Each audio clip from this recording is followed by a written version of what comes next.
Hey, boys and girls. So, we've been talking about different types of folk tales. We know that a folk tale is a short story that has been passed down from generations to generation. It's been handed down through oral tradition and then eventually was written down. We've talked about fables quite a bit. We've talked about fairy tales, and today we're going to talk specifically about what a myth is.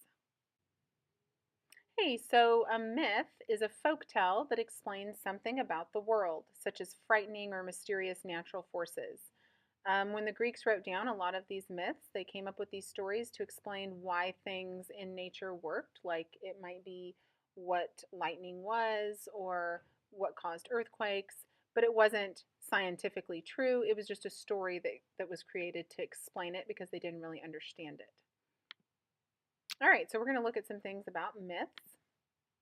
The characters in myths are usually going to be gods, goddesses, magical type creatures, and humans as well. The problem in the story is usually going to be explaining something that happens in nature by using gods and goddesses or magic to explain it.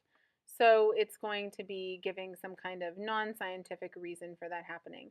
Now, the problem might be between some of the characters too, but generally it's going to involve something being explained about the world and how it works. The solution or the lesson that's learned at the end, it's usually going to involve magic of some kind. Good people are generally rewarded, whereas bad people are generally punished. You might learn a lesson at the end. You might see that there's a person with a negative character trait, and then they end up, maybe something bad happens to them, and so that could kind of help us know not to do those things. So now we're going to watch a video example of a myth called Narcissus and Echo. And it's very short. You're going to watch it, and then we're going to go over these same things with that myth to see if we can. Echo was one of the many nymphs that lived in the forests of ancient Greece, and she had an extraordinary talent for talking. In other words, she could tell great stories, but she was a bit of a chatterbox. Down through the valleys and the hills. It's just marvelous. That reminds me of a story I was going to tell you about. One day, Hera, queen of the gods, came down from Mount Olympus in search of her husband Zeus, the great king of the gods. Hera was in a hurry and was not what you would call a patient woman. Every time she tried to ask Echo if she had seen Zeus, the well-meaning but not very tactful Echo managed to interrupt her. Nymph, have you seen... Hera, it has been so long since you visited our woods, and we are honored to see you. Yes, naturally.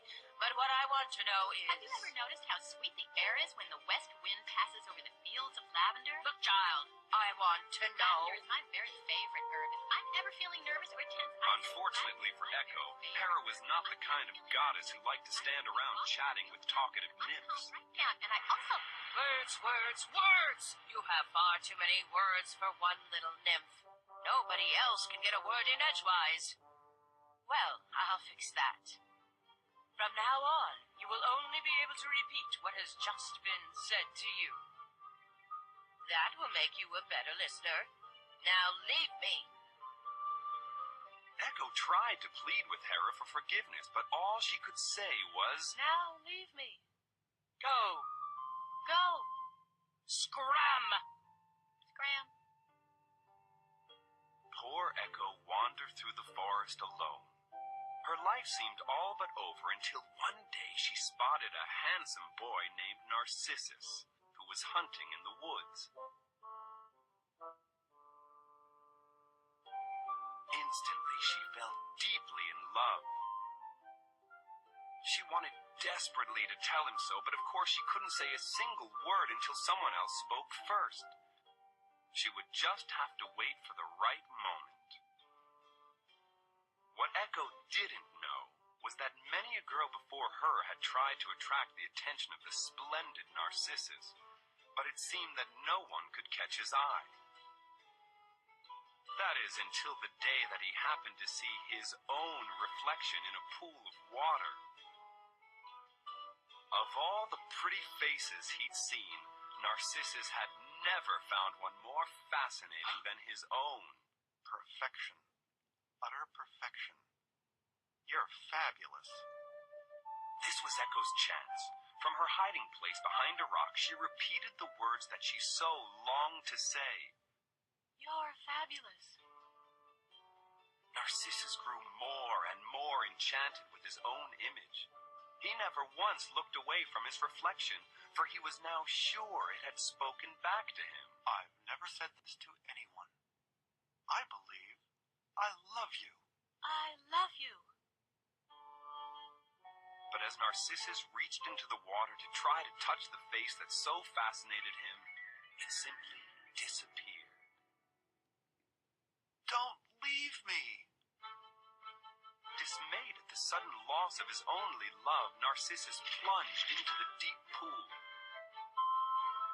Echo rushed out from behind the rock, but it was too late. All she could say were the words that she last heard. Don't leave me. Echo's grief was unbearable. She wandered through the mountains without eating or drinking, and slowly she faded away until all that was left of her was her voice. According to the ancient Greeks, Echo's spirit still exists in all the mountains and caves of the world, and you can even hear her today, repeating the last words of anyone who calls out to her. Hello! Hello. Hello. Hello. As for Narcissus, he didn't disappear forever either. In fact, a very strange thing happened. On the very spot where he was last seen, a beautiful flower grew, and as it grew, it leaned over the pool, still trying to get a look at itself. The flower, of course, is called the Narcissus. Okay, boys and girls, now that you've gotten to listen to the story, Narcissus and Echo, we're going to write down in our ELA notebooks these different parts of the story.